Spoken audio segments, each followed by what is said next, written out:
All right, welcome everyone to this month's second hangout, the second Thursday hangout of the month with Exo Metaverse. Tonight we have a very special guest, Sylvain Rocham, and he is the Vice President of the Alliance for Extraterrestrial Diplomatic Contact.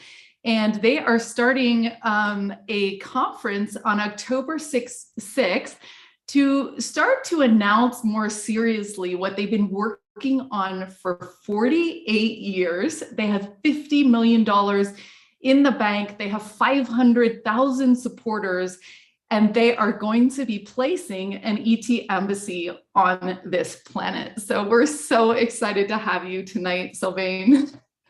You're welcome. I'm glad to be here to talk to all these lovely people about our project. Awesome. Okay, so I'm going to do a few announcements. If you're out there in the broadcast in Portal to Ascension or New Realities, I invite you to get into the Zoom. The link is below.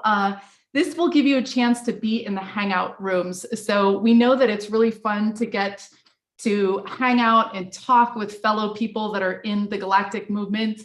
And we'd love to have you meet some new people tonight. So this is a great way to get links, chats, and things like that.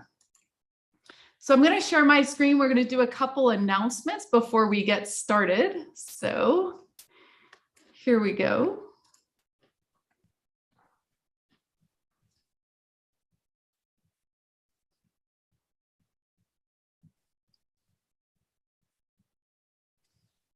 So like I said, you can visit the Alliance for Extraterrestrial Diplomatic Contact online. And you can see the timeline. They started in 1974, and we are now only 8 years away from the actual embassy, which is going to go into caretaker mode, awaiting the extraterrestrial civilization to Earth. So they have an incredible list of scientists that are participating in this project. Isaac Mars is also going to be joining this incredible team. He was on our last Exo Consortium Hangout, third Thursday. So again, all these incredible minds from every single country all around the world are starting to bring this new knowledge down. And like I said, on October 6th, they're having an incredible conference. We get a discount here, so we're going to share that in the chat. And again, they also have some incredible swag, and they've decided to donate all the proceeds to Exo Metaverse, our nonprofit, to support the software that we're building for the community. So if you want to spread the word about this and have some great conversations, because tonight we're going to get some of the skinny on this, go to the conference website. Again, the link is here that you can check out. I wanted to have a special welcome tonight to Jonah, Daniel's baby, starseed baby that was born very, very recently. So we just want to welcome him into the world and congratulate everybody on this incredible new life we have to welcome. I also want to thank Sedona Quantum Consciousness for supporting financially the software that we're building.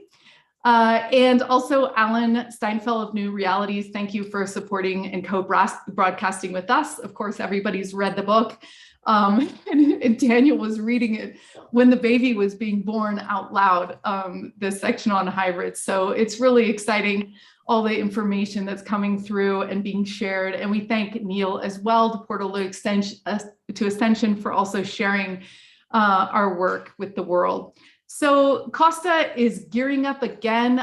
Just want to remind you that closest to the new moon, the Saturday closest to the new moon, is when you should call your friends, invite them to your porch. It is much easier to see a UFO when you're with other people. So invite your friends over and get on the map, and let's make some contact. So I just want to remind you kind of the events that we're doing. So the first Sunday is Spoonbending. The second Thursday is this public Exo Hangout, which we're doing tonight. Third Thursdays is the Exo Consortium. This is open to organizations that are working in the space. Feel free to contact us at team@exometaverse.org if you'd like to share your news about what you're working on with the world. The fourth Thursdays is our Exo Metaverse Hangout, members only. And this month, we're going to have Preston Dannett, who is incredible. He's written 28 books and 100 articles about UFOs, and Daniel's going to be interviewing him. He's just an incredible resource for the community, and we're so excited to have him. So if you're not a member, it's $44 for the entire year of Spoonbending and Hangouts. So it's a great it's a great time. And we have some incredible news to share with you guys. So last Sunday we did our Spoonbending, and there was some ladies visiting Sedona for a 7-figure mastermind, and these ladies were indomitable. They started bending forks without touching them. So they were doing it fully with their minds. We laughed. We couldn't believe it. So we've reached now graduate level bending. We also sprouted seeds in our hands. So this was really a testament to the power that, as Isaac said, consciousness is the ultimate technology, right? So when we come together, enjoy, this is when forks start to bend, right? So we really invite you to come and experiment with your own consciousness, enjoy with us on the first Sundays. So I also want to let you know, we're launching some augmented reality NFTs.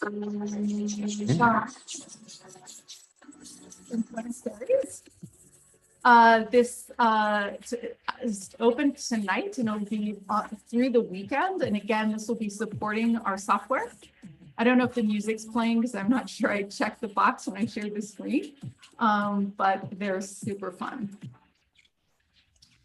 So I want to talk a little bit about our collective intelligence before we dive into the interview. So last week, we were working with Krista Risa, and she was talking about finding your purpose. Now, this is something that's so important to us all, and I just want to share and highlight some of the results here. So in our group, 50 or 55% know their purpose, right? So it doesn't mean that you need to know your purpose at all times. It just means because it may change throughout your life, but it's something that's really important to know what lights you up, what you're excited about, what you love, right? And when we ask people what were the best tools for them to find their purpose, the number one thing that they put was connection to a higher source. 2, life experiences, meditation, writing and journaling, psychic readings and channeling, trial and error, and asking for a sign. And one of the most super fascinating things that happened was that when we asked the people who hadn't found their purpose what they think would be most helpful, it was the exact same 7 things that the people who'd found their purpose thought would be useful. So in other words, this means that when you go into your gut and you think, well, I need some advice, ask yourself, right? Because you know the answer, right?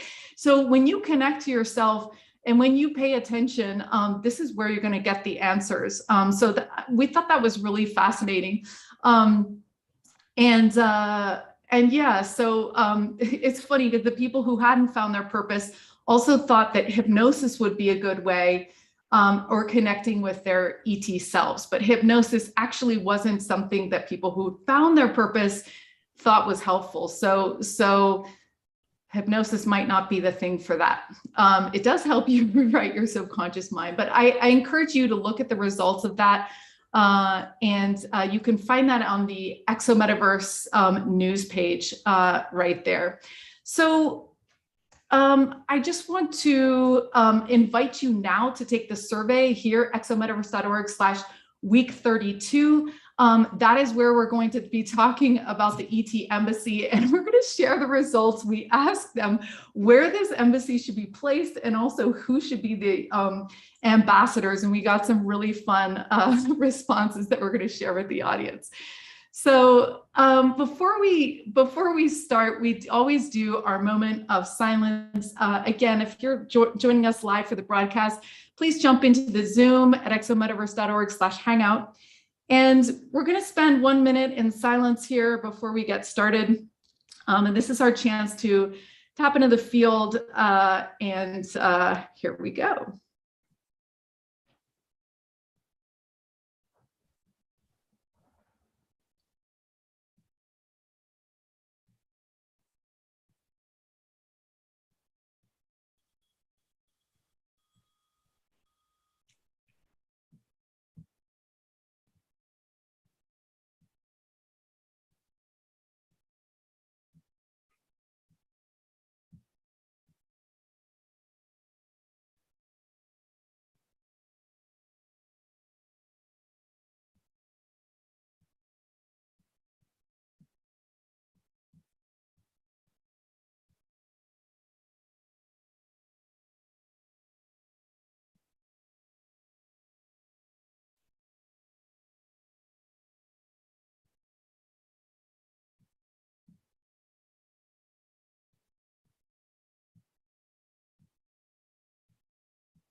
Awesome.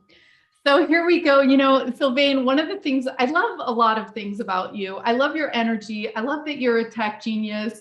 I love that you're an entrepreneur. I love that you've been knowing what your purpose is since a young age. I love that you're galactic. I love that we talk about all the fun things we're going to do in the Embassy Village with our Airbnb apartment or whatever. And I love that you're so optimistic. In fact, you wrote a book called Engineering Paradise, which I sped read today. And I just want to thank you for your optimism and your foresight and your long vision and all that you're doing for this community. You know, you're so you really are someone that should lead this kind of consortium kind of feeling, because you're a team player, and we love you for that. So I think the audience really wants to know about the embassy, and you can share the screen. Just paint us a picture of what this is like and where it's going, and all about the conference. And then we'll talk about some other things as well, but we'd love to hear about that first. Yeah, sure. We'll see if I'm going to share the screen or not. I think I do have some pictures that could be interesting, but well, let's start with this. I will share my screen because why not, huh? So it started with the blueprint. Okay, this is the old blueprint, and it's an old mock. This comes from its origins. Basically, 1974. The reason why this started in 1974 is because it was a man called, originally called Claude Varian in France, met with a person in an old volcano in France, the Puy de la Sola, I think it is the name of it. And he met an extraterrestrial that came down in a flying saucer, bell-shaped, as you can see that the pool there, there's a bit of a design there. And the extraterrestrial says, well, I'm Yahweh. Like, I created life here, and here's my message. Basically, he met him for 7 days, to make a long story short. And part of that encounter was, well, like actually the extraterrestrials, which call themselves Elohim, which means those who came from the sky. Okay. They said, well, like, do you mind if you take up a mission for us? Because we want humanity, we created humanity, but we want to be welcomed. We don't want to arrive and say, hey, here we are, and kind of impose ourselves. So your mission is going to be to make people aware of their origins through by disseminating this information, this book, and also by creating an embassy, okay, for extraterrestrial with certain specifications. So and from there he created what's called now the Raelian movement, within which the volunteers raised money in part to operate the movement and its activities and activisms, but also for the embassy. This is 1974. Okay. So the movement grew. Now it's about 130,000 members or adepts, and some. Stop sharing your screen because we want to see your face too. Sorry, because I was kind of going to, thank you. So some have been donating and others over many years. And of course, this money has been staying there and being invested and, being fructified. So in total, the access is around $50 million US, right? And what happened, and I'm a member of this organization. I have since I'm 15 years old, okay? So I'm well aware of the mission and what's going on within that particular organization. And then in January last year, I told the one responsible for that project within the movement, I said, well, this is a project for the whole planet, not just for one organization. This is really for everybody. It's just like, it's always been for everybody, but we've kind of kept it to ourselves here, right? So I said, well, yeah, you're right. So what do you suggest? I said, well, how about we create an association that is outside of this particular philosophy and way of thinking that could be universal and can allow everybody that wants to support the idea to connect and work together as volunteers and kind of join forces and kind of do all this great stuff. And say, well, that's a great idea. So we did do that. And that was when the Alliance for Extraterrestrial Diplomatic Contact was born. And now the AEDC for short, right? We are like many volunteers. I don't know how many, in 3 different groups, probably close to 18 to 20 to 2 dozen volunteers from all over the place, all sorts of philosophical inclination and paths of life and interests, but they all want to push in the same direction. We have like currently 15 organizations, mostly North American, some South America, and one new organization, interestingly, from Russia. And they are wonderful people, by the way, scientists from Russia that have been thinking the same thing since the late 90s as an organization. And they say, well, look, space is like humanity is one, space is for everybody. Nations are being like traditional ancient national thinking. They're not thinking about the future and how we really are as humanity, and how we there's abundance and unity and all that stuff, like all great thinking. So we got all these groups together. So now we total 15 organization, nearly 525,000 supporters as an organization, and growing with interest and all sorts of really great connections. And the thing is, what's really fun for me as an entrepreneur is that I don't have to raise money. Because that's usually the hardest thing to do. Like the railing movement is just there. It's like, look, this is also our project. You're like, we're participating in this with the alliance, with the others. That money, is for everybody, right? Like we need, well, to pay for the building, like to the construction specifically. There are rules and logic to the madness. And so our focus is really more on the diplomatic contact with the UN, getting engaged with the diplomats and the national leaders. And I saw a couple of questions out there. Yeah, some we've distributed in 2019, so that's pre-alliance, a document, basically a business plan to all nations of the earth, like at least 200. So because I know there are more than 200, but some of them are tiny, and I think we couldn't reach them all, I think. And ask them, like, hey, if you want to participate, like it's not really first come, first serve, but kind of, because there's only going to be one. We don't have funds for 3. We're only going to build one, right? And if it's on your land, the seminal moment of official landing at a place that United Nations agree is the place is going to be on your territory, and therefore, for a while and for many, many years and perhaps generations, your country and your land is going to be the center of humanity because of that seminal moment, and ability to, and a location where the first contact happened and where there's going to be further visitations and diplomatic missions under the Vienna Convention. And that's why it's kind of complicated, because, having funds and a piece of land is easy. And there's a lot of people around the planet that have done that.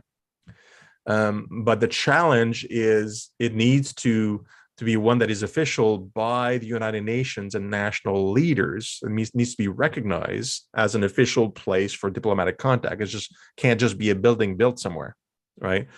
So there's all this work that is more diplomatic and kind of getting noticed and getting engaged with politicians. That's why we have a team in Geneva that does that. We have a team of architects that works on design and development. We have a pretty famous city planner working with us, like nonstop. I'm there with a bunch of volunteers, and we have a bunch of wonderful community leaders, including Zanka here and Costa and several others that are super excited about it.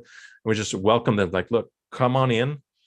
Yes, we're all going to work together because it's all volunteers. It's always have been volunteers, and to influence the planet into developing into the mindset of a truly international or galactic civilization, which means stop the squabbles between us nations completely, because that's not the behavior of a mature civilization, right? So that's the history and kind of like the up-to-date thing. And we wish the alliance to evolve further to become even more international, multiple language, which is probably going to be Spanish and Russian and perhaps other languages pretty quick because of the affiliations we have and the interest we have. And we're gathering even more like more and more prominent, more like let's say mainstream science type of individuals, because of reputation and kind of like how we present ourselves, which is partly why we build the alliance in the first place, to look and feel more legit, like on the world stage, right? And as that builds, then the cautiousness regarding doing actual contact and encouraging the United Nations and world leaders to feel safe to talk about it, because it is still a bit taboo, even though disclosure and all this stuff has happened. Then, you know, establishing that embassy is going to be it's going to be a big step, and then building after that takes just a few years. You know, groundbreaking and all these it still takes a few years. It's not quick, but it'll get done at that point. So long story, but I think I covered all the different bases, Zinka. Yeah, so I'm gonna share. I've got your website up here, and again, if you feel like called to volunteer, contact at allianceforet.org. And they're going to need everyone. They're going to need people to translate things. They're going to, it's incredible that you have all these teams, the architects. So one of the things I really loved hearing about was you talking about how that there's a duplicate version of the embassy that will be able to, since the embassy you mentioned was going to be really for diplomatic conversations and stuff, we can't just be walking around there, but that they're going to build another version of it. And talk a little bit about the vision and the long-term plans to create a space for innovators and things like that. So give us an idea of what this is going to look like, because we're only 8 years away, according to your plans, actually getting the Vienna Convention and UN set up. And then what happens after that? And what kind of VR stuff are you going to be showing at the conference and things? Nice. Yeah. So let's talk about the embassy project in a more detailed way, right? The simple description, I usually talk about the embassy proper, but in reality, something like that is going to be a little special. It's not an embassy that's built on a corner in New York City, right? It's something that requires a bit more protection around it and more space, right? That's, in fact, there's a kilometer each side of the embassy needs to be cleared with a fence. And that's for all sorts of security reasons and protections and so on. The building needs to be to have integrity. There are like airlocks, for example, as part of the design, because atmospheres may be different inside than the meeting spaces and things like that. So you want them to feel welcome, not like squished and perhaps like being too close to some of the people that may be freaked out by things, right? So it's built it has to be built somewhere outside of a city, logically, because of the space required. That means there needs to be support structures around it to maintain the building, and also people will want to visit this. So we will have a duplicate, a little scale, like a little smaller scale to scale down the expense a bit, but a duplicate that will be physically visitable outside of the actual embassy space. Because you have to understand also, it's extraterritorial space. That means if you step on there, you're actually trespassing on territorial land, or extraterrestrial land, like whatever nation or planet, because that's how the law works, right? If you go to the Canadian embassy, I'm assuming most of you are probably in the States, you're stepping onto Canadian land, right? Because that's the Canadian embassy. It belongs to Canada. So if we build an embassy for ETs and give it extraterritoriality, it means that land belongs to that extraterrestrial civilization, and the building also belongs to them, right? So that's why it's restricted access. We don't know their requirements until they visit and kind of tell us directly what's going on and how they want to proceed and whatnot, right?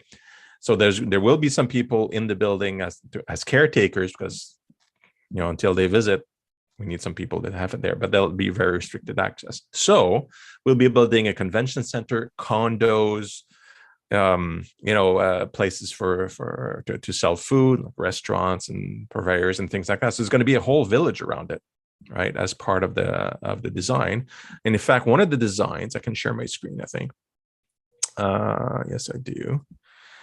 One of the designs is circular, like this. And since we're changing the designs, and it really depends on the land itself, it may not be circular. It could be hexagonal. It could be square.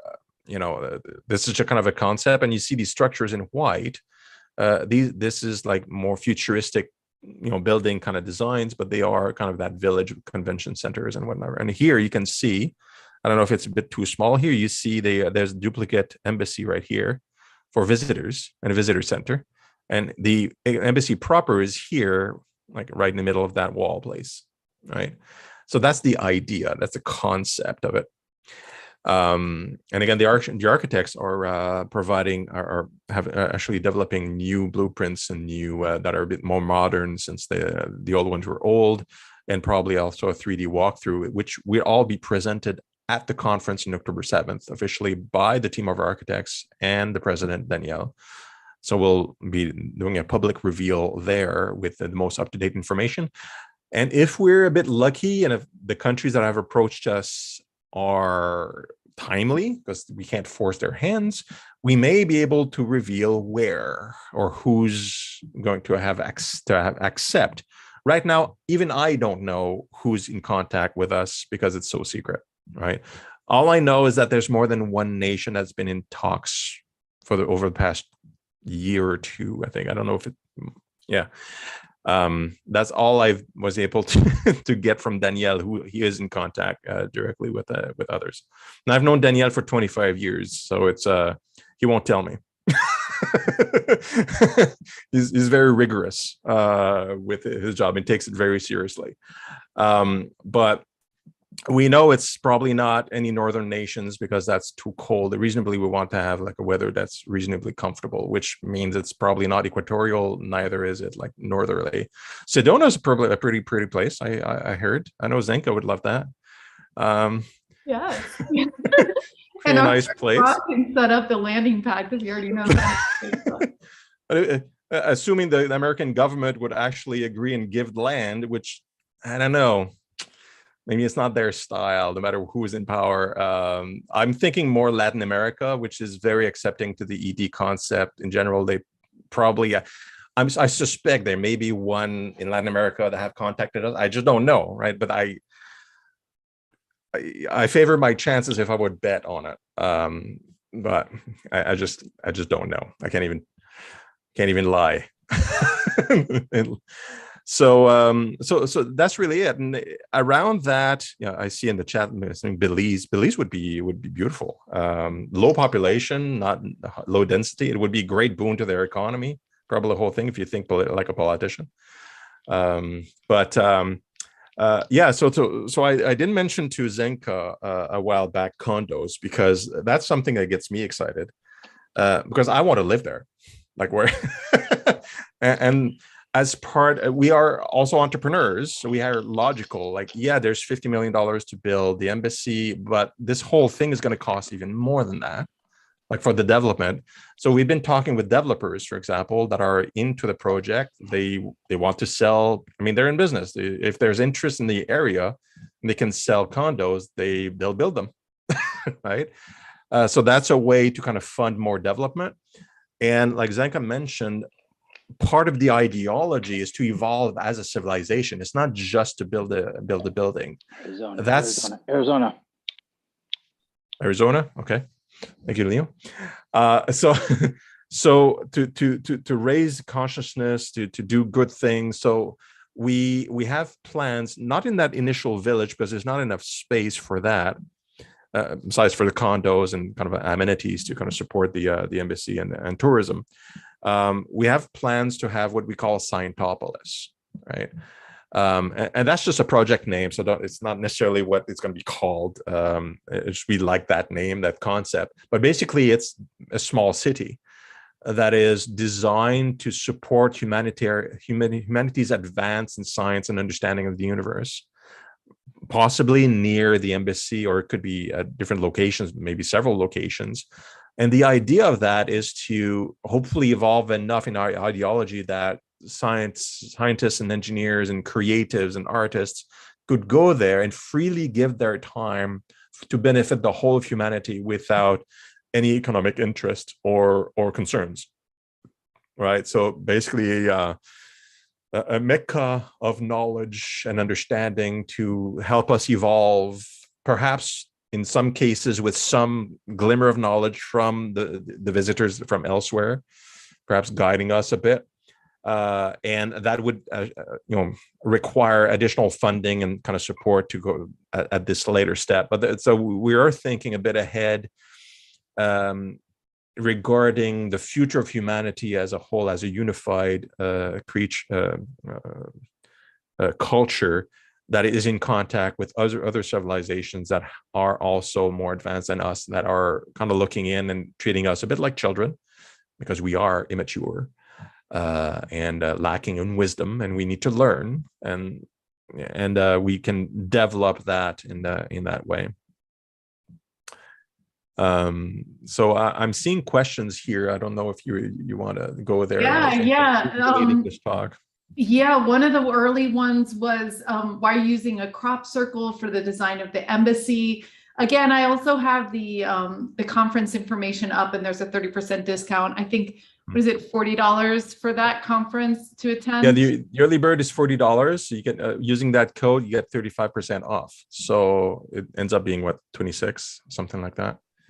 And it is for October, so it is far ahead. But if you those rebates have a timestamp to it, closer to the embassy, it's going to be more closer to the conference, is going to be more popular, and the standard price is going to kick in the summer.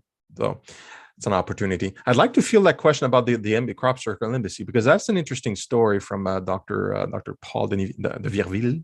It's very French.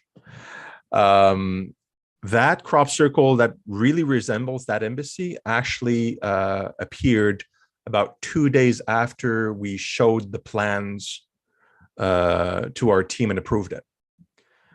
So our plans for that particular embassy preceded the appearance of that crop circle, and I think was that one in the UK. And we were very surprised because, we're not expecting crop circles to appear that resembled our design and our blueprint. But we made that first. So we thought to ourselves, well, because you don't know, crop circles, some of them are man-made, like literally, like they could, people can make them and then take photographs. But we didn't investigate whether that one was man-made or made from other means. But we kind of said to ourselves, well, that's probably a sign that they approve of the design. There's no proof as to whether or not it's a sign of approval or not, but we thought it was very interesting that the exact same design appeared like 2 to 5 days after we got the blueprints approved internally. So interesting concept. Very, very interesting. So thanks again, Sylvain, for what you've done by really taking the original founders of this idea and then expanding it out to all the other organizations, because this is like a we thing that's happening. I want to dive into more of your life. I just want to share this video really quick. Hold on one second. Has anybody seen, someone emailed this to me this week. Has anybody seen the new, Dubai has come up with a future museum, and they have like a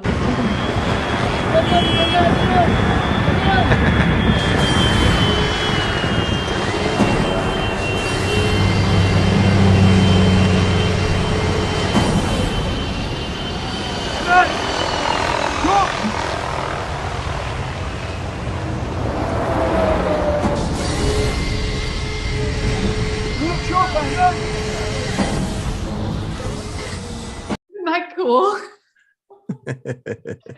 Yeah, so the Dubai Future Museum is this circular building. It's totally beautiful. And yeah, they have like a landing port there.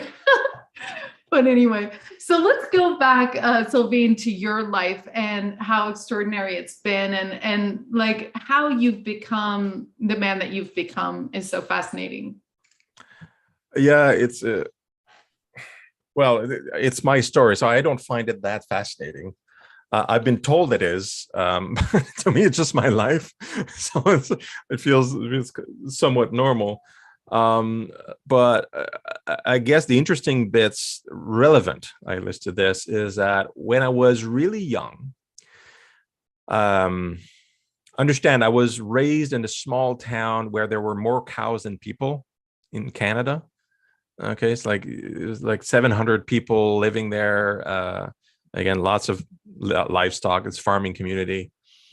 My father was bus driver for OC Transpo, which is just a city bus system in the main city, but 45 minutes drive in Ottawa.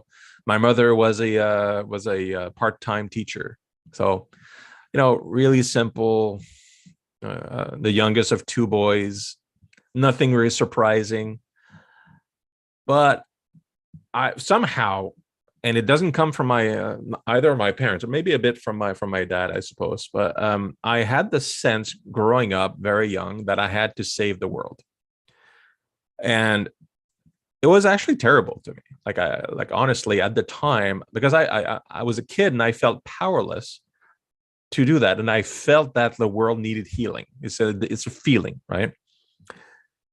So when I was about 12 or 13 years old, then you become more aware of what's going on. You watch the news a bit more. I started having major migraines. I had major anxiety issues. So not so funny. But I had an amazing parents, amazing, educators, even though it's a small town. No, was it in Quebec? No, on Ottawa, near Ottawa, Ontario. So there are French communities there. And I was, living in the French community and near Ottawa. So what the psychiatrist told me is that while you're stressed out about everything, you have to find a way to manage that, right? Otherwise, you're going to go nuts, right? Because you can't cure the world. Like even when you're adults, like people can't do that.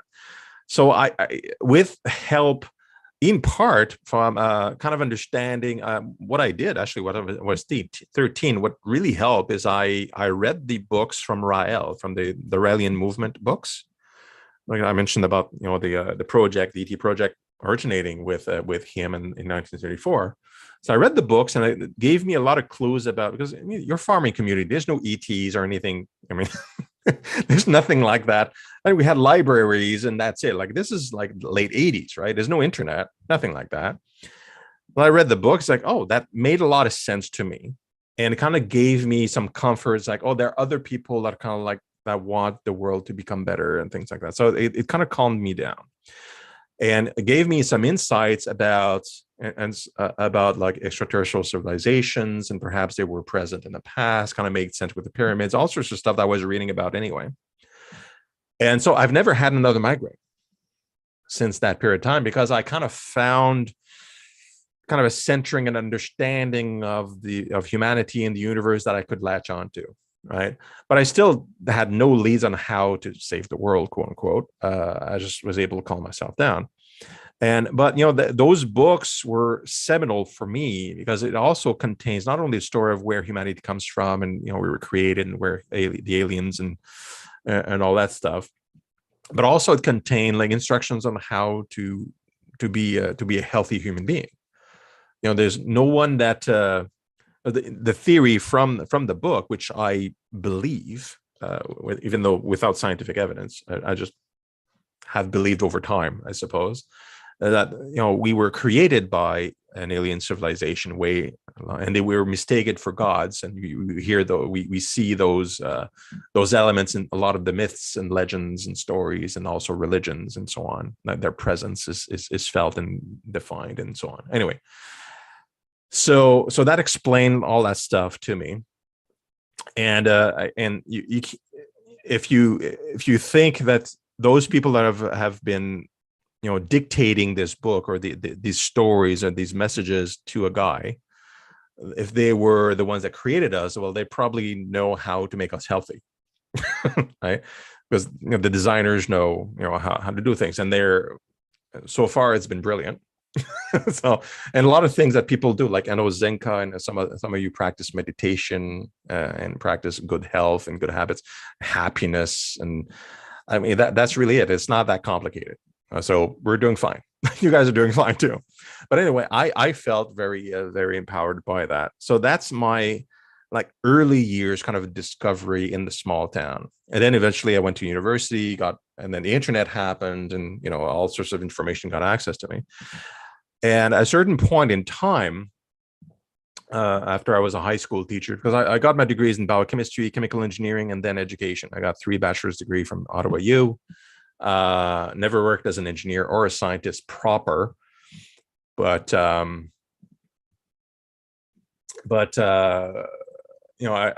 became an educator essentially, and with access to the internet and more interactions, more understanding, more science, right, and discovery, kind of figured, well, there's something that I can do. Right, there are activities I can push out. I can become like an influencer and to help people change their mindsets and kind of think about the future, think about well-being. So beyond my activities with the Raelian movement, for which I've been active for over 35 years now. Yeah, about 35 years, nearly 35 years. There's other things I could do. So to try to quote unquote, I didn't think of at the time now saving the world, but more about helping the world grow and get into like a golden age era. And so I've been doing a lot of volunteering. Like I have a think tank to try to do systems change now. I have the Alliance, which helps build the embassy, which in turn is really a way to help humanity become one and unified and become wiser, meeting amazing people like you guys and other organizations that have the same ideas. It's not unique. There's a lot of people that figure stuff out. And some people have been told through channels or contact and things like that about these things. There's only not one person. Many people apparently were told similar messages, right? Which I've discovered, right? Which is great. We're a whole community of individuals that are pushing the same direction for well-being and unification. And so since fundamentally I'm a teacher and entrepreneur, it's only natural for me to in 2019 to say, hey, Dan, we should make an alliance so that everybody can join in and do this together. And I'm good at that. So so I decided, well, let's do that. And that's going to be part of my contribution for humanity to make it into a golden age. Susie, the promo code is on checkout, just like on Eventbrite. So you'll get there near the end. So what we're going to do right now is we're going to go into breakout groups. So if you're listening to the broadcast live, I invite you to come into the Zoom and we're going to get into small groups. If you're here in the Hangout and you don't want to go into the small groups, just don't hit enter. And Sylvain, please do not go into the breakout groups. If you're in breakout groups, wait a second while I put everybody in the right groups. So it's an equal number of people, and you're going to give someone the role of a timekeeper, and then you're going to have some moments each. You can divide it by 20 minutes with the people in your group to talk about what messages you have channeled from Galactic. So what messages, Sylvain, and we have a question down here that we're going to answer, like what were some of the messages that were channeled? You can also talk about your contact experience or support that you're needing in your life. Please don't interrupt the person speaking. They can just share share what they want to share. And if they want feedback, they can ask for it. So I pass this back to you, Sylvain.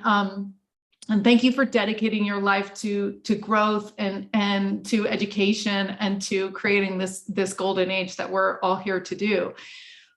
So tell us about what you know about what has been channeled about this and anything that you want to share about that. And I'm going to put everybody in breakout groups. So I should answer now? Yeah. Yes. Okay. Well, here's the funny thing. I'm not an experiencer. Oops. Am I not joining? No. Yeah. Don't join. Don't join. Okay. Thank you. Just want to be sure. Very important. I'm not an experiencer, and I've always wanted to be one. I thought that would be really cool. I haven't, to my knowledge, I haven't consciously received any message, telepathic or otherwise. Sometimes I feel like I'm being guided, but that could be just me wishful thinking to be special. It could be just me. I'm built this way, and this is what I do because I do it. you know. So I'm very curious at learning about others that have had experiences, right? And listening to what they're saying, what they have perceived. And I'm a scientist at heart, and I don't have that knowledge, that experience, so I can't really speak from experience. And I remember a person a few months ago, he asked me, like, how come experiencers have similarities between experiences, but there are also a lot of differences. And they're asking me that. It's like, I'm not an experiencer. So I said, well, I'm going to tell you the scientific answer, which is varied. It's like, well, there's different possibilities. Well, there is a possibility that a person is actually imagining things. It is a possibility. It may happen, right? Either psychotic experience or imagination, dream state, whatever, right? But what if it's not that? Let's put that aside for now. Well, what if you are contacted by a civilization that is way more advanced in either communications or technology? What you're perceiving in your mind, we're like primitive beings that are interpreting something that's way beyond our understanding, or even the means of communication is beyond what we know how to use. We've had experiences like that with human beings, like Europeans interacting with very primitive civilizations in Polynesia, for example, where they see things differently from what actually is in front of them because they don't have a concept of what they're seeing, like airplanes and whatever. We're the primitives, right? So you're receiving something that could be sent telepathically, or sometimes it's described as extra-dimensional dimensional communication. To me, that could just be our interpretation of whatever they're saying or whatever you're perceiving, and it can be completely different, the reality. But it doesn't really matter because we may not even have the understanding to understand what's happening to us whenever that's happening, right? What you do feel, and what is common, though, with experiencers is that they feel universally basically the same things.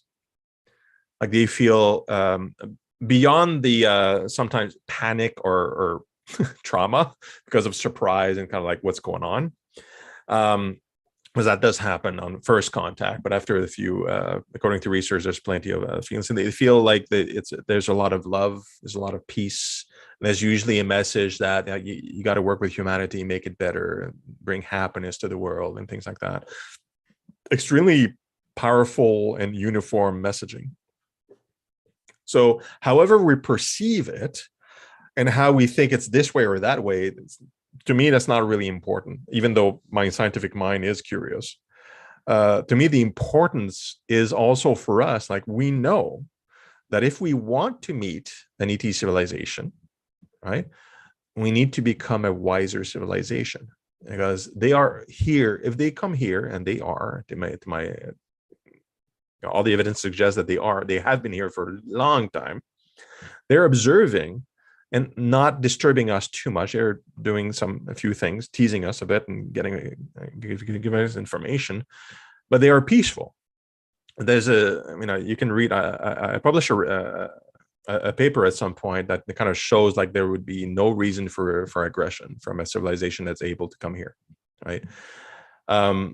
They are, if you aspire to the Fermi Paradox, and I like to talk about Fermi because it's very scientific and kind of thinking, the solution that I think is most likely is the zoo theory of the Fermi Paradox. I don't know if everybody's familiar with the Fermi Paradox, where it says, well, if according to calculations and speculation, the galaxies should be teeming with intelligent life.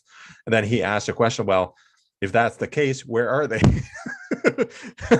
Where's the evidence, right? And that was Fermi's paradox. It should be teeming, and then we don't see anything, and we don't get contacts. Actually, no obvious contact.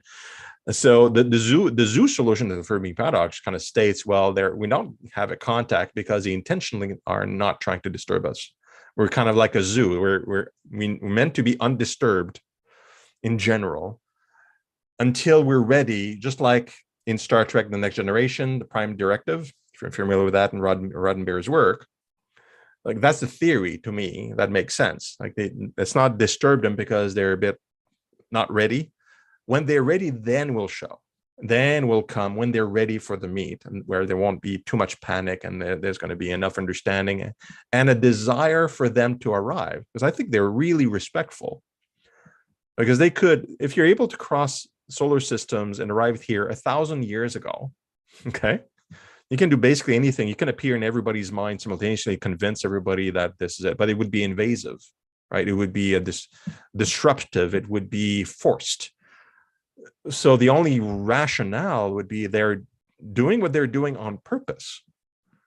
It's not because they can't, it's because they don't want to, which means they're waiting for us to extend the olive branch, extend a hand and say, hey, most of us are, or all of us are really ready for this. We want to meet with you. Come on in, which is part of the idea behind the embassy proper, right? The UT embassy. If we are able, and I believe we are, to convince national leaders at the UN to change the rules of the Vienna Convention to allow an ET civilization, not only earthly civilization, to get extraterritoriality and all the technical bits. They have a discussion. They agree that the embassy that will be built will be, a proper embassy for diplomatic missions. It automatically means almost that we are ready as a civilization to acquiesce and to meet one, right? Because that's going to be hard. The UN doesn't move fast, and politicians don't take a chance, right? It's just by nature of our current systems. So if we're able to empower them with the knowledge and comfort that people will be backing them up, then they'll say, okay, well, let's agree to this. It doesn't cost anybody anything except the nation giving extraterritoriality, and let's see what happens. But then we're already a bit more mature at that stage. When we have that, we're able to have that conversation, we're already one step closer to get the formal contact. And then there are all these rules that every nation on the planet has agreed on in the Vienna Convention, plus the optional protocol that we would add on how this would work. So there's no idea about which nation has first dibs. It doesn't work that way. The rules are stated, and that has been established since 1961, right? So there's all this stuff going on that's just us preparing ourselves and getting our stuff together. I was going to say another S word, right? And kind of like questioning, okay, well, how about this? How about that? And kind of get it up. And while this is all going on, there's all these wonderful grassroots efforts like Costa's and Zenka's and a bunch of others that are just getting people on board with meditation and synchronized meditation, which is slightly different purpose, direct contact through telepathy, and kind of like individuals kind of like making connections. Look, we're able right now, humanity, able to detect thought patterns using EEG. We have been for years.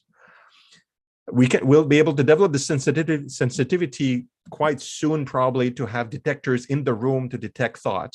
Okay, they were here creating life probably 1,000 years ago. They can detect your thoughts from wherever planet they're on, probably, right? So if you think about them wherever they are and they are tuning in and listening, they'll hear you. They'll get your thoughts. We'll be able to develop that probably within the next 100 years. They're way more advanced than us. So these efforts, these grassroots efforts, that's all of us working together towards that ultimate goal, right? The embassy becomes a goal to work towards, to bring unity in humanity and bring acquiescence and to do the welcoming. The embassy proper becomes a symbol for humanity. They don't need the embassy. The embassy is just work for us to kind of prove that we're ready in a way, right? And I suspect, because we won't be ready for all sorts of their technologies, their way to travel, they will use the embassy, and because our ambassadors will want to meet there. That's the thing they understand, a place to meet, right, with chairs and all that stuff. So it's going to be used, and I plan to be there when that happens. So maybe a bunch of you will also, but let's start with just a conference in October. Start with that, And then we'll keep moving forward and building up the synergies between different organizations, and our whimper will become a laughter, and then a roar, and at some point the whole world is going to say, hey, like, this is just logical, let's do this.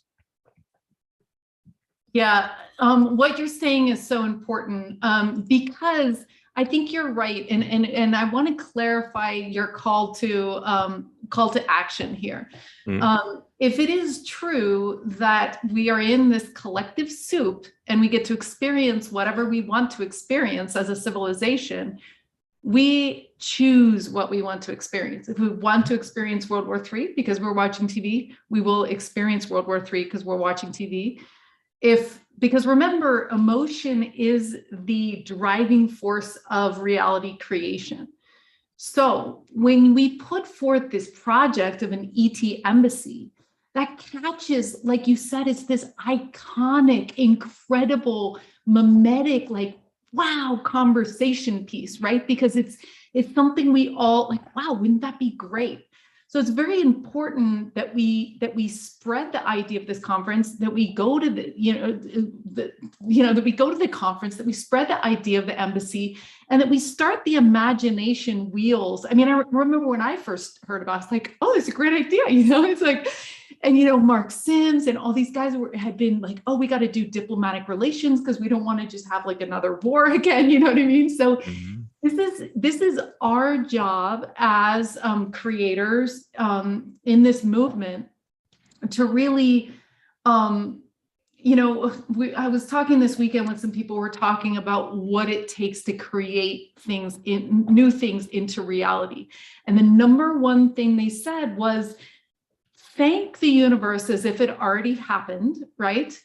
And if you can't in your heart be super excited when you say, thank you so much for the ET embassy. Mm. If you can't do that with an elevated emotion, which is completely important, then there's something in your subconscious mind that's not believing or not allowing or not allowing, right? So this is something that we really have to start to realize. And what's going to happen is a logarithmic scale is going to, and that's what we're hoping to do with LightNet and Exo Metaverse and all these projects, ET Let's Talk, is like really show the world that there are hundreds of thousands of people who are having these experiences. It's here, it's happening, and it's absolutely beautiful because all of a sudden there's new answers to old questions. There's new healing to old wounds. There's new adventures to be had, right? So I really like your call to action here, Sylvain, and you're saying, you're like, let's have you tell us again, what is going to get this embassy on the map and happening, and what do we need to do? So 8 years, it's like, do all the countries have to agree to do this in the UN? Like, do we need to show them, like you said, that they're supported, that they're not going to be ostracized? What do you think we need to do? Okay, a couple of things are a bit technical, and I'll keep it really short because we're dealing with the UN, it gets complicated. But in the simplest form, technically, all we need to add is what we call the optional protocols that adds language, and we have a suggested text, but it's really the UN that has to write it. That's the rules. You can suggest, well, here it is, and then they has to agree on it, and they'll have to rewrite. It gets ratified. There's a whole process in there, but that is the body that does this with the Vienna Convention. So we have to go through that. But to get that convention, to get the discussion, all we really need is two diplomats from two different nations to agree to call one. So to call a convention that has a discussion around the protocols, you only need two diplomats from two different nations. That's it. So you don't need 180 just to have the conversation. You have to have two, and then they say, okay, well, let's do that, and then they call upon the others to participate, and some may participate or not. That's how it kind of works. And then from there, there's meetings and discussions, and eventually the ratification, which takes a while. It takes a bit of time. Technically, though, to build the embassy, we don't need that. But we do want that because, like we said before, the idea is to get humanity to convene and agree that this is like as a planet, that this is a good thing. So we do want to go through that route. But on a technical level, any nation that wants to have the embassy built can give extraterritoriality without the approval of the United Nations. Okay, so you can bypass the BS. If we wanted to, and still get that. But we do need a nation that officially gives extraterritoriality. The danger with that, it's not real danger, but the problem with that approach is that that nation recognizes the land as extraterritorial, but other nations may not, case by case, because it wasn't a UN ratified thing, right? So we are going the path of most resistance, right? To get the full approval. But if all else fails, there is a way to get the embassy built properly for diplomatic relations and missions without the full United Nations being on board. But we'd rather not do that. We think it's way more powerful to do it properly with the accredited questions, which is why it's the plan. So to get there, and this is the more tactical and the reason why the alliance was built, and this is where you're looking at this. Okay, thank you. So we're now in 2022, which is the preceding those days. There you go. Okay, so this year and next the attempt is to get that through the UN, right? The optional protocol. That's the at least 3 countries. I thought it was 2. Okay, maybe it is 3. Anyhow. So and then it gets ratified. So this is the first step, and like I said, we don't really need that. We can skip that and go to site location analysis, assuming a nation is agreed. And we are negotiating with more than one nation right now for to actually get it built, because they can do it without the United Nations even approving anything, right? So. So then it becomes more tactical regarding building. Like we have architectural team and a city planner and it takes a while to get all through that. And for those who have been doing large scale developments, you sometimes you need feasibility studies, you need like ecological studies, and over the land is all these red tape sometimes that can be bypassed or not, depending where it is. So we're adding some time. Because there's some logistical elements to it before 2027, where we anticipate there's going to be time just in with the site, the specifics of it, and the approvals and red tape, right? And then, once that's all gone through, then it's planning and implementation. So that's more about the construction piece, which there's only about 3 years, and then the embassy proper, the city around it or the little town around it is functional and people can visit, and tourism, all that stuff. And the embassy is in caretaker mode, and patiently waiting for for the moment, right?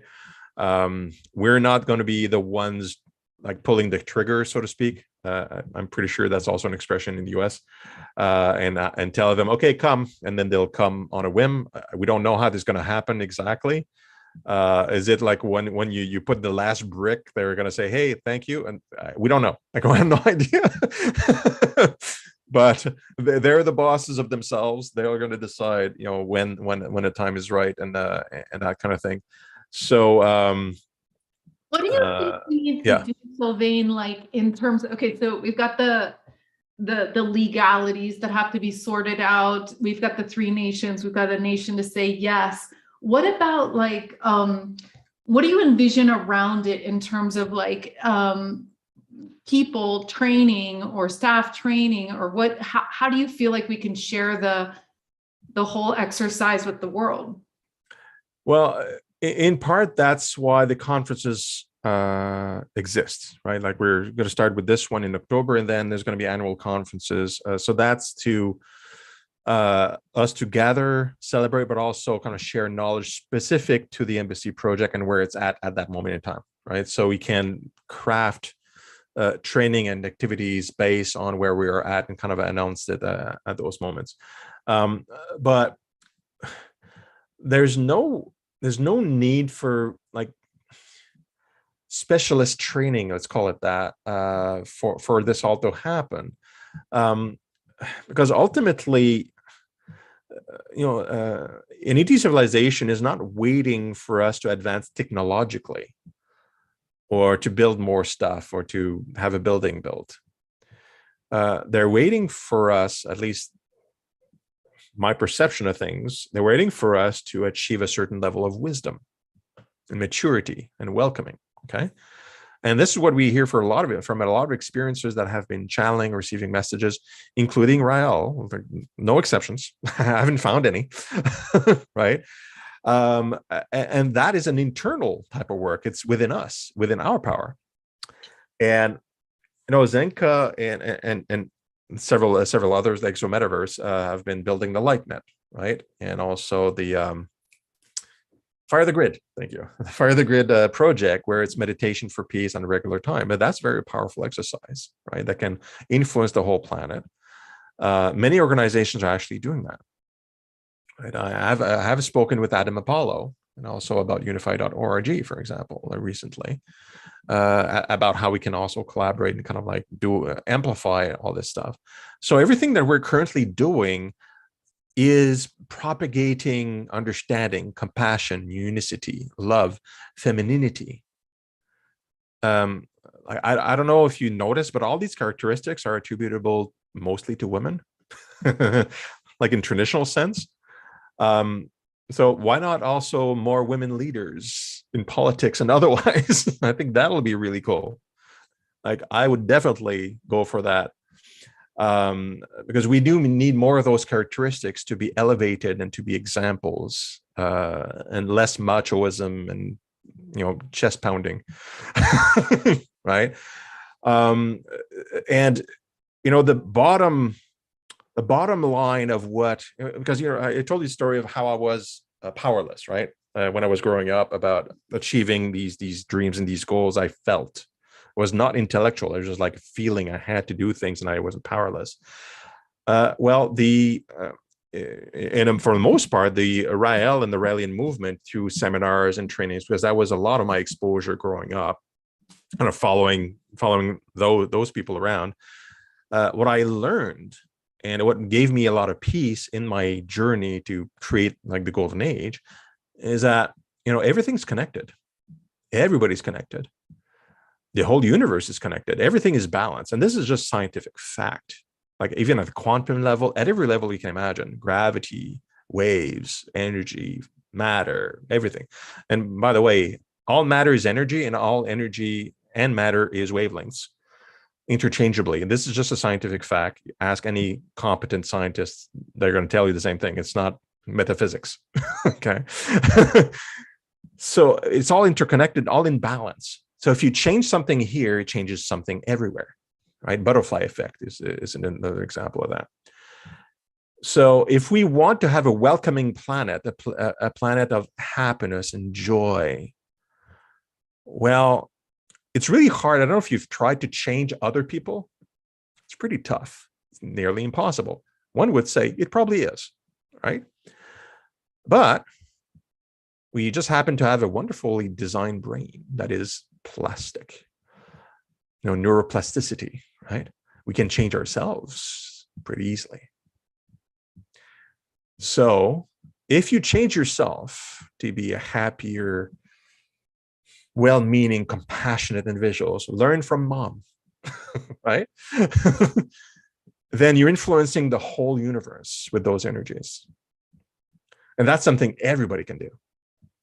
You don't need to build a building or raise money or anything like that. You can just do that. And that's massive. If everybody would focus on that, just making themselves happy and content and compassionate, we change the whole world. And the extraterrestrials that are looking, it's like, well, cool. Everybody's unified and at peace, collaborating and passionate. Let's say hi. I think that's really the training. That's it. Yeah. Yeah, it's that invitation to invite this reality into our reality and do it clearly from our hearts and ask for that experience.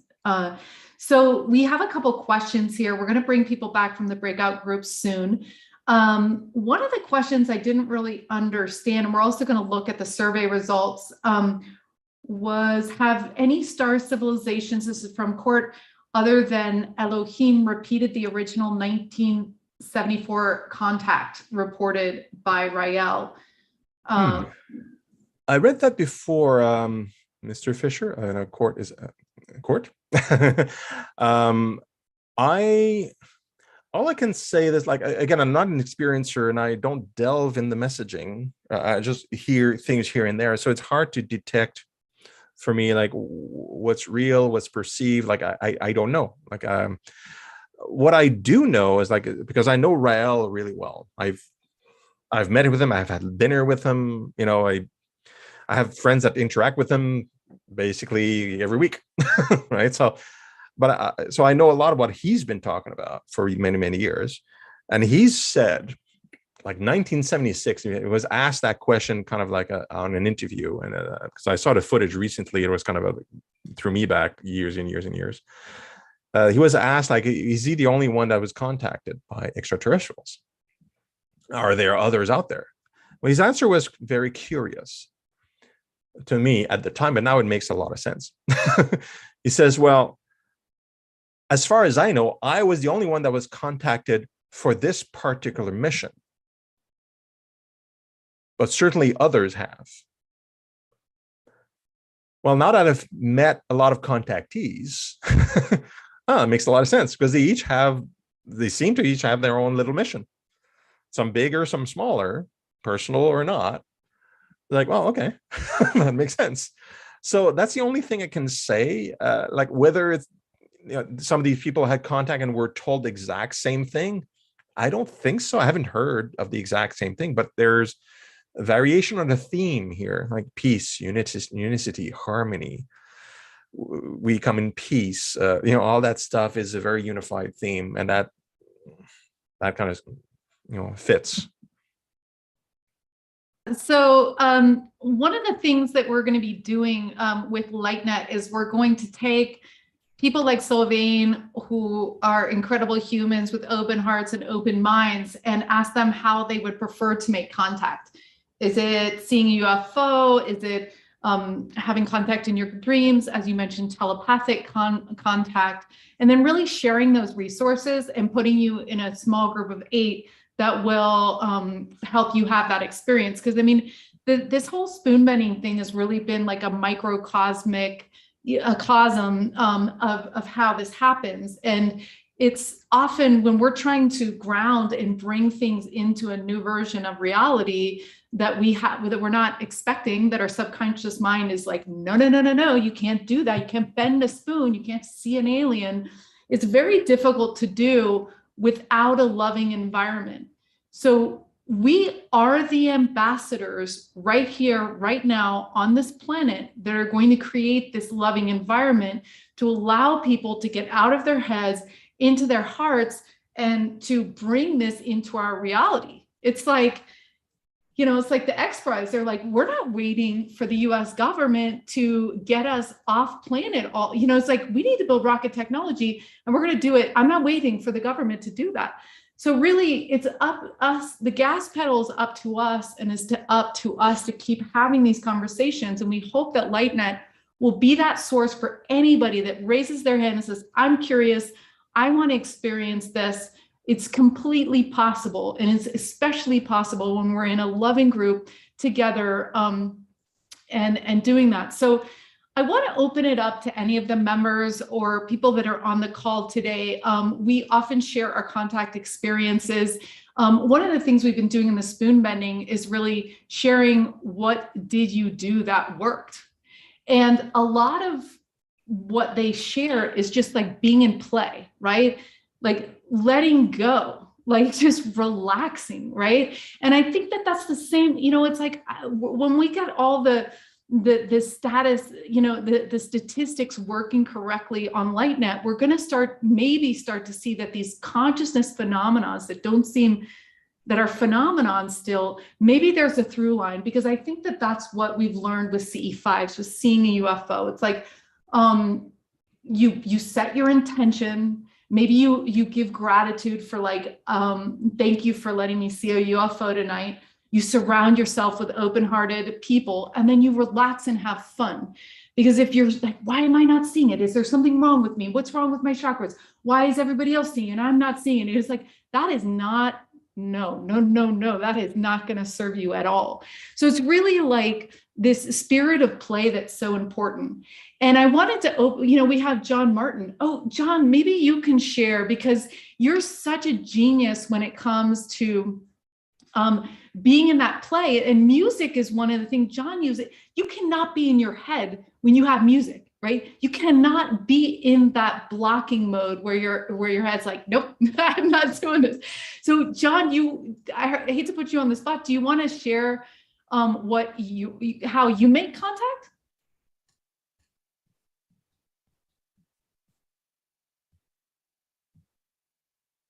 We can't hear you.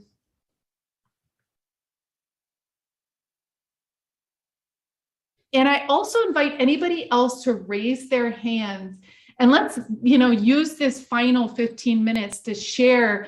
I know Catherine also makes a ton of contacts. Susan, we have some heavy hitters on the call tonight. So what is your advice for people? Let's say someone has not experienced contact. What is the best way for them to do it? We can hear you now, John. Oh, Zinc, I've been using music for the last decade to interact with our star family. I do it every night. I make it a daily practice. When I go out in the morning, I wish them a good morning. I don't necessarily see them, but I know they hear me. Tonight, I've recorded. I was working on the videos while I was listening to this incredible broadcast, and I had over 40 different energies that came tonight. And so I project music, I project positive thought and love into the universe.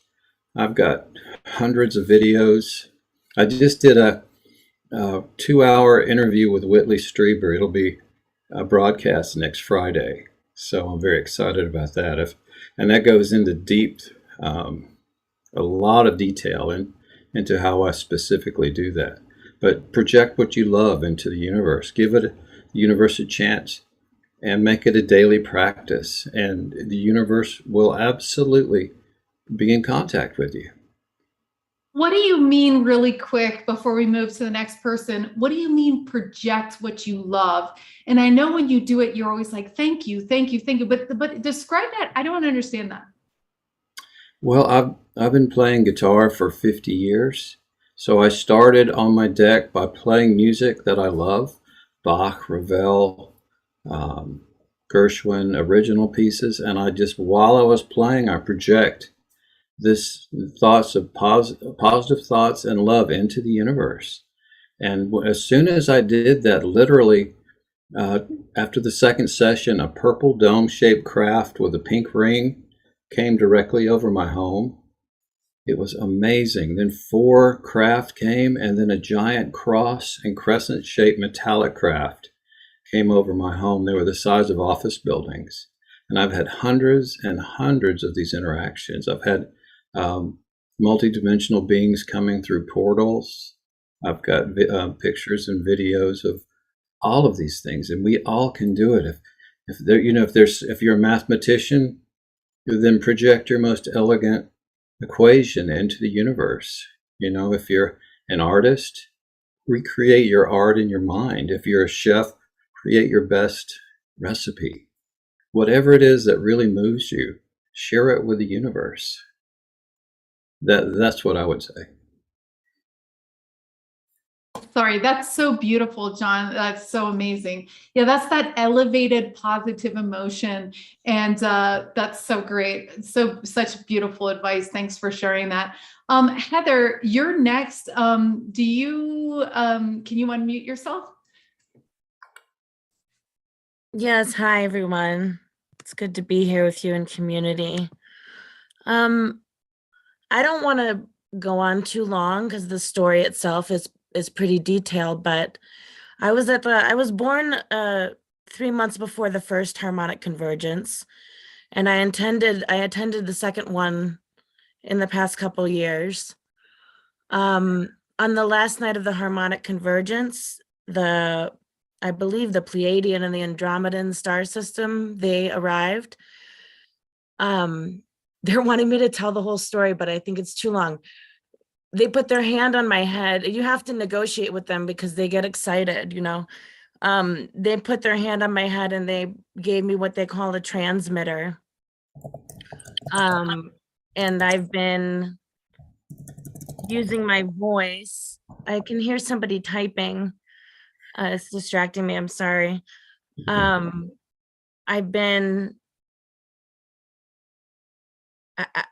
understand that when I sing, it reaches many people in different star systems, and I'm looking for what you're creating, which is a community of love and support where I can utilize this gift, this transmitter, in the way that it's meant to be used. You want me to turn on my camera? I'm in my bathrobe. I okay. Hi. So yeah,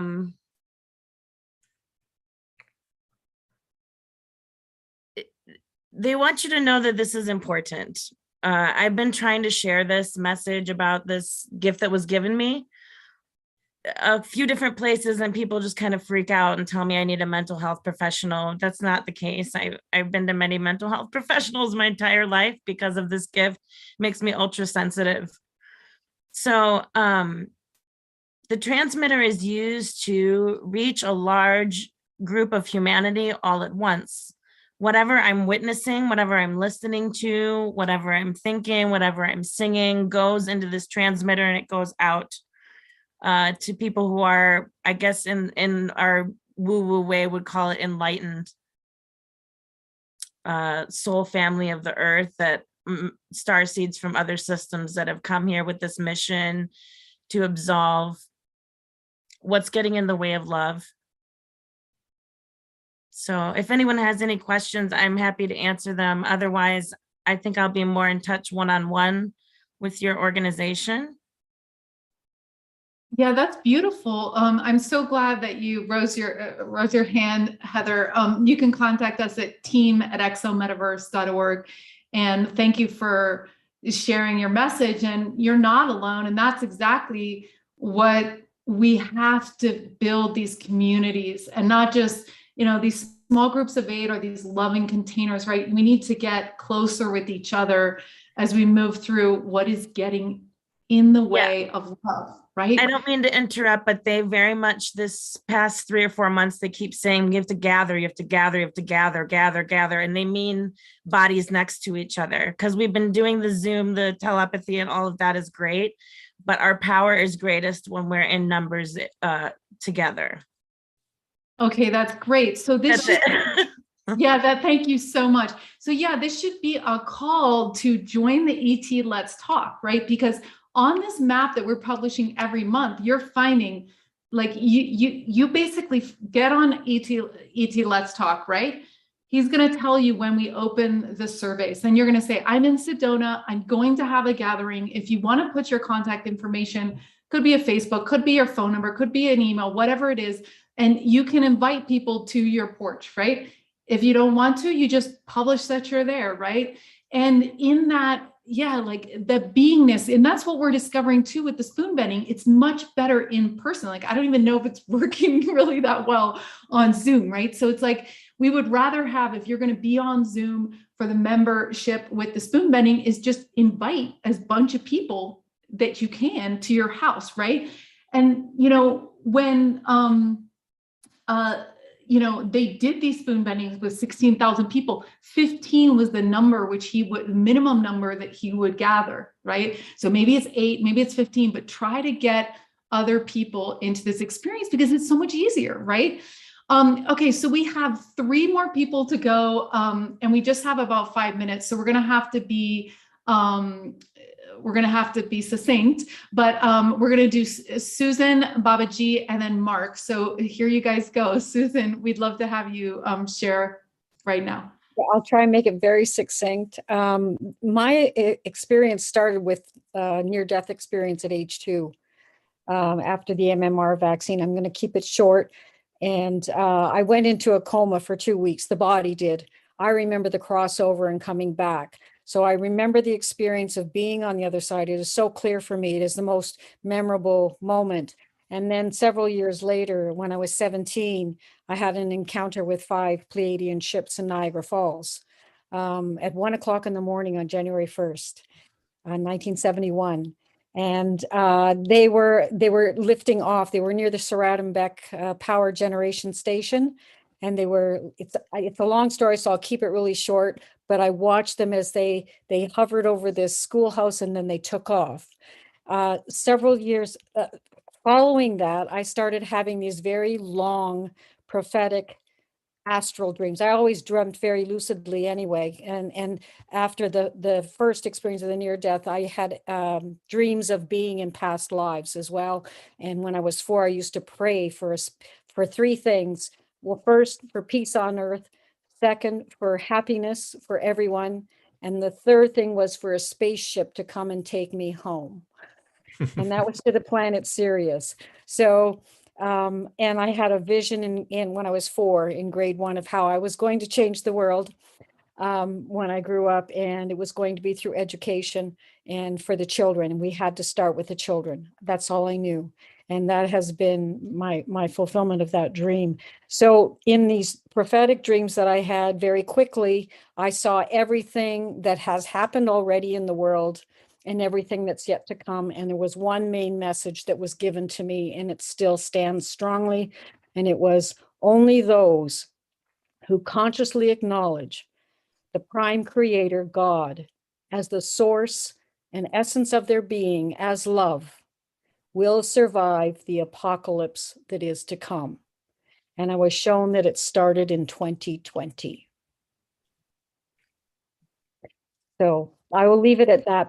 That's my note. Thank you. Yeah, thank you so much, Susan. Thank you for sharing your downloads. Thank you for being an educator. That, you know, having these near-death experiences where you're going to the other side and you're bringing back data, that's such an incredible leadership position to be in, right? Because you've seen beyond what we're experiencing here. So, no fear. Yeah, have no fear. It's a very difficult thing to say. I mean, a very difficult thing to do, especially when we're getting it all the time on the TV. Turn off the TV. It's not going to be helping anything, right? So it's important to show each other love, show yourself love, right? And get out of fear. Thank you so much for everything you're doing. You remind me of Sylvain in that you've really been a bright light for people, and you're really creating such amazing stuff. So Mark, you're next. Okay, thank you, Sylvan, for your presentation. It was very illuminating. It's a tradition here on Earth for explorers to exchange gifts. It's what we've always done. And in making first contact, we would have gifts, and we would hope that they would have gifts for us. Now, I'm in technology. Hey, Mark, can you cut off your video because you're really cutting out? Looking for is an anti-gravity technology, anti-gravity device, thereabouts. So if they were to give us something like that, our government, of the technology we need for a starship, if you present that as a possibility, if they make a first contact, and we'll give them whatever they want.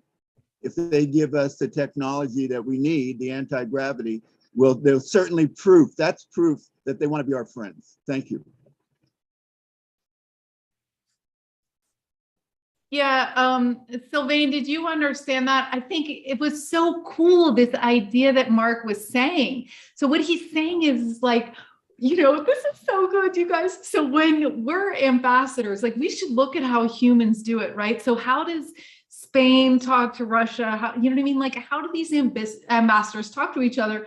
And maybe we can talk about the gifts that we want to give, right? So what does Susan, who saw the Palladian ship or the Syrian thing, you know what I mean? Like, what does she want to give to them when they arrive? You know what I mean? Maybe we could create these in VR or something like that.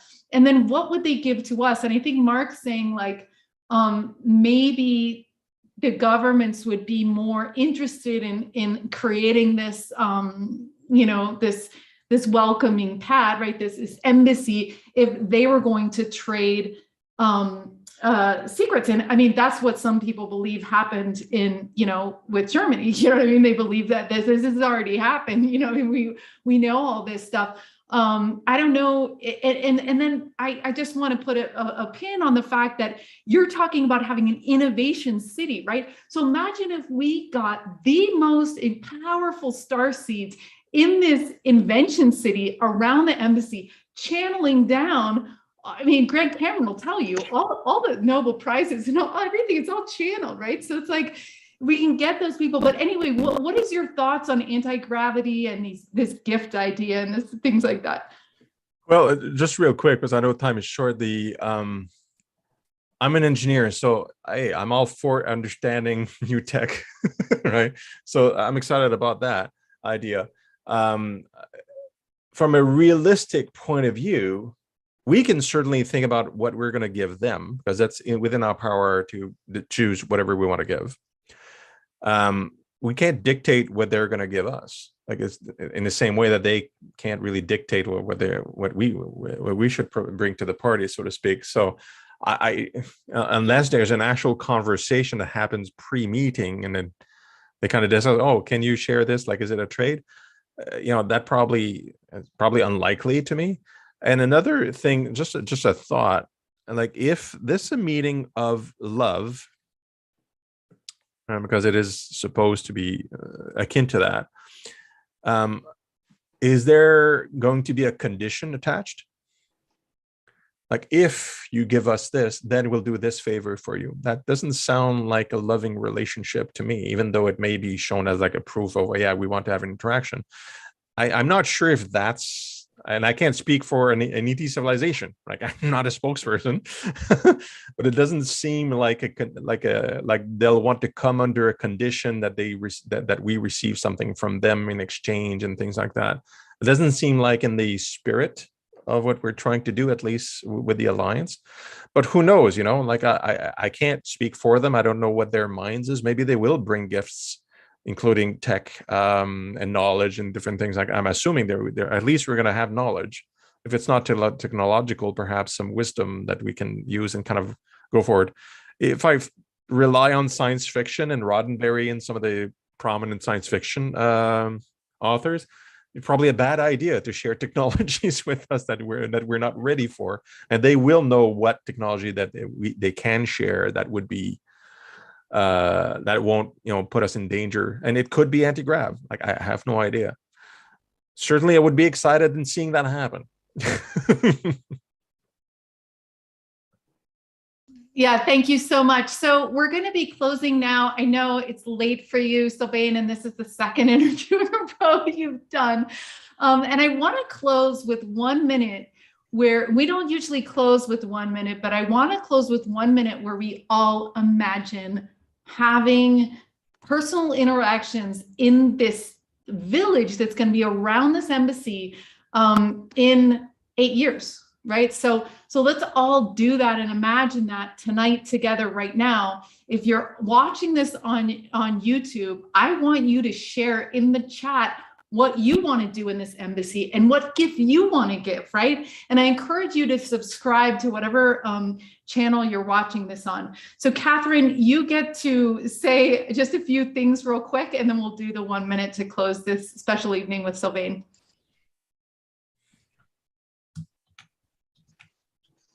Thank you. Thank you so much. Sylvain, thank you so much for being here. I so enjoyed hearing you again. I heard you one other time with Costa, and I'm so excited for your mission, and it's just so exciting.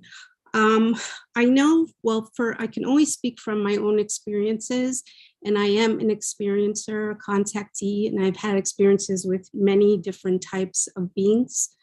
And the ones that I have experienced are very heart-centered, and they are filled with love.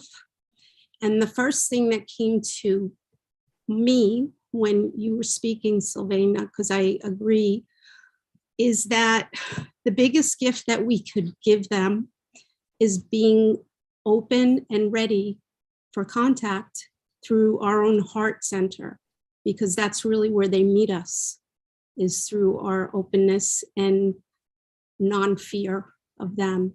So when we're ready for that, that is the biggest gift I think we can give them. You know, I think they're just waiting to embrace us, and they can't wait because they're our family, they're our lineage, and we've been with them in other dimensions, other planets. And when I see them, I can tell you, they don't look anything like the ones that you see on Google. There are so many different ones, and some of them are kind of mind-blowing the way they look, and sometimes even get a little scared. And it's like, no, just because we look that way, don't get scared. We just look different than you, you know? But it really is, it is so all about the heart and just being open to embrace them, because we're like their younger siblings, you know. They want us to just be one with them. And that's why I'm so excited about what you're doing. So yeah, thank you so much. And I just want to say, you know, Catherine reached out, you know, we had a couple sessions ago, we had a call out to people that want to start guiding these small groups of 8 to make contact.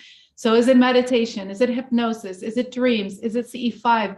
If you are out there listening to this tonight, when we get the software done in a couple months, we would love to have you volunteer or get paid to lead a small group of 8.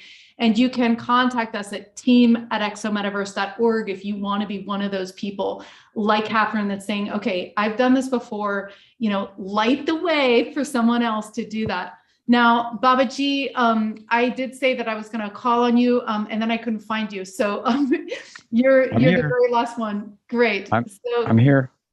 Okay, great. I'll be quick. Susan said we had to love God, and that's really what it's really all about.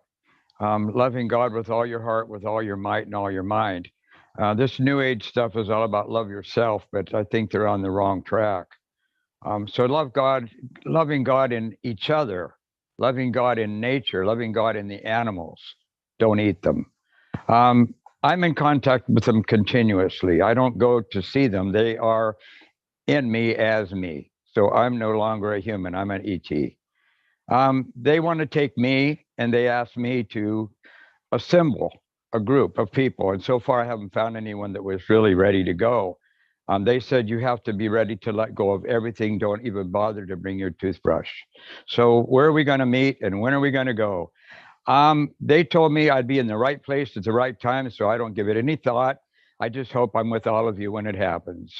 But we're going to leave. I'm supposed to be on this ship called the Golden Dawn, and I get to sit in the captain's seat. So if you guys are looking for a captain, I'm here for you. Let's get out of here while we can.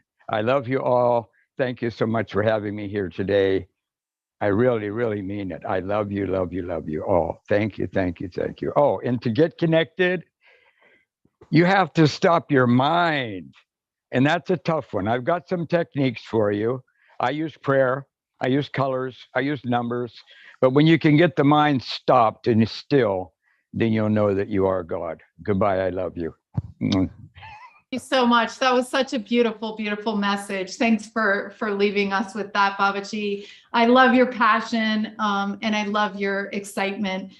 So as we close tonight, Sylvain, thank you so much for cementing in this idea of this embassy. Thanks for calling the rest of the organizations to the table. Thanks for spreading the word. Thanks for organizing the conference. Thanks for setting up the website, the store, the meetings. Like, you really are lifting a lot here, and we hope that we can help lighten the load, not only by imagining this now for the next minute, but just through our hands, through our time, through our support. And I did find also here on the screen how you can sign up to be a guide. And we have shared as well during the broadcast, which you can find on all the channels, if you need to go back and get that discount code to come to the conference to spread the word. So here we go. We're going to close with 1 minute. And I want you to imagine all the awesome things that you're going to do in 8 years at this embassy, and as if it was happening right now. Here we go.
Thank you so much, everyone. We'll see you next Thursday on Alan Steinfeld's New Reality for our EXO Consortium. If you want to join and talk about what project you are working on for the EXO movements, email us at team@exometaverse.org. Sylvain, you get the last word. I think it's been repeated many times. The word is love. That's the magical word. Love yourself first, right? Let it overflow onto others, and then do whatever you guys are already doing, following your own path, right, to achieve better humanity, better self, and eventually meeting our star friends in an official way. We don't all need to be like volunteering with the Alliance or helping Zinka or ET Let's Talk. We each have our own path and our own direction, and we can all help in all sorts of ways. And we're all in it together, working together in all these paths and just collaborating. That's it. And I think that's the foundations of a new humanity and how we'll eventually work in the future too. So all my love to you guys. Thank you so much. We'll see you at the conference. The conference is on Zoom on October 6th. Okay. Good night, everybody. That was wonderful.